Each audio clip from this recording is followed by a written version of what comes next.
si une personne mange ou boit intentionnellement pendant le jour du Ramadan, il y a un consensus parmi les savants que son jeûne est invalide, c'est un point d'accord. Mais est-ce que la kafara est obligatoire ou pas? La kafara signifie libérer un esclave ou jeûner 2 mois consécutifs. Si elle ne peut pas jeûner 2 mois consécutifs, elle doit nourrir 60 pauvres.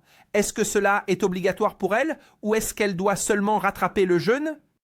Ici, il y a un désaccord entre les savants.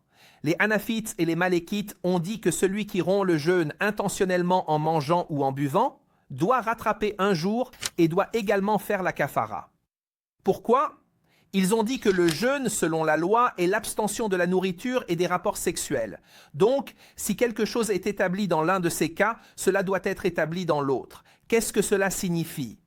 Les savants disent que si une personne viole l'interdiction par des rapports sexuels, elle doit faire la kafara. Pour manger ou boire intentionnellement, la kafara est requise selon les Malikites et Hanafites, sauf si la personne n'avait pas l'intention de jeûner. Dans ce cas, elle doit seulement rattraper le jeûne. Les Shaféites, Hanbalites et Zahirites disent que manger ou boire intentionnellement nécessite seulement de rattraper le jeûne, sans kafara.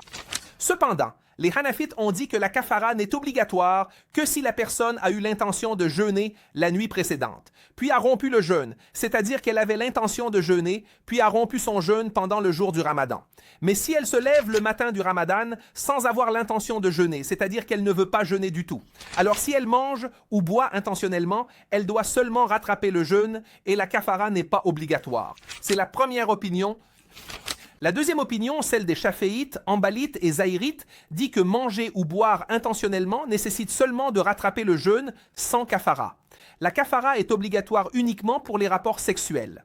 L'analogie ne s'applique pas ici, et parce que l'expiation était nécessaire, c'est obligatoire dans la congrégation. Le prophète, paix soit sur lui, a rendu la kafara obligatoire. Si elle devait être obligatoire pour la nourriture et la boisson, cela relèverait de l'analogie. Mais il n'y a pas de place pour l'analogie en matière de kafara. Les kafaras doivent être basés sur un texte. Donc, il doit seulement rattraper le jeûne sans kafara. Les Malikites ont comparé la nourriture et la boisson au rapport sexuel, tandis que les Shaféites, Hanbalites et Zahirites ont dit que la kafara est spécifique au rapport sexuel et ne s'applique pas à la nourriture et à la boisson. C'est l'opinion correcte et Allah sait mieux. Et cette opinion est correcte, car les kafaras ne doivent pas être déduites par analogie, mais doivent être basées sur un texte. Et il n'y a pas de texte à ce sujet. Donc il doit seulement rattraper le jeûne sans avoir à faire la kafara.